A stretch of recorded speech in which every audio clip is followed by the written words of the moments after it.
Sama utakmica Inđija-Mačva Šabac je rezultatski završena posle samo pola sata igre. Već u trećem minutu Nedeljković izvodi slobodan udarac sa svoje polovine. Ubacuje loptu u prazan prostor iza poslednje linije Šapčana. Gost nije bio spreman za tu akciju. Đurić izbija ispred golmana i lagano ga lobuje za 1:0. Razumljivo je bilo velikoslavije zeleno-belih, kojima se sreća nije osmehivala u prva 3 odigrana kola. Drugi gol je pao u 21. minutu meča. Bila je to odlična akcija nekoliko igrača domaćina.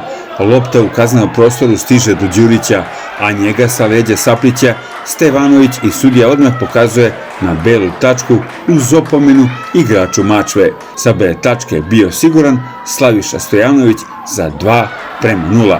Dobro smo otvorili utakmicu, na početku brzi gol, to nas je podiglo, mi smo znali od samog početka, od prvog kola da smo na dobrom putu, da dobro igramo, tako da je Mačva došla za nas u pravom trenutku, odigrali smo stvarno jednu kvalitetnu utakmicu, momci su izginuli za svaku loptu danas, tako da zadovoljstvo naše.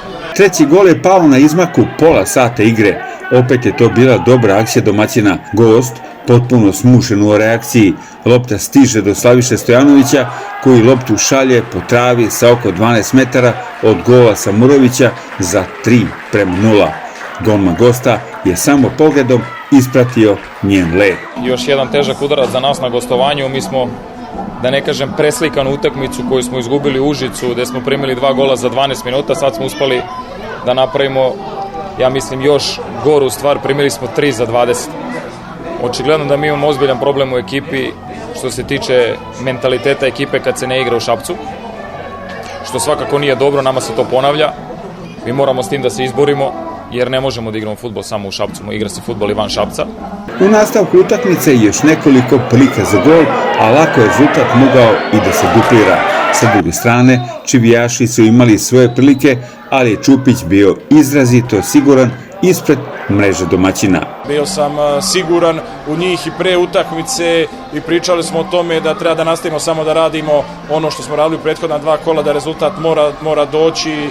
Pre svega ja im se zahvaljujem danas na odnosu, želji, htenju, na onome što su pokazali danas i zasluženo slavili protiv izuzetno kvalitetne ekipe Mačve. Na kraju prvenac Inđije, koja je sa rezultatom i prva 3 boda sebi vratila samopouzdanje.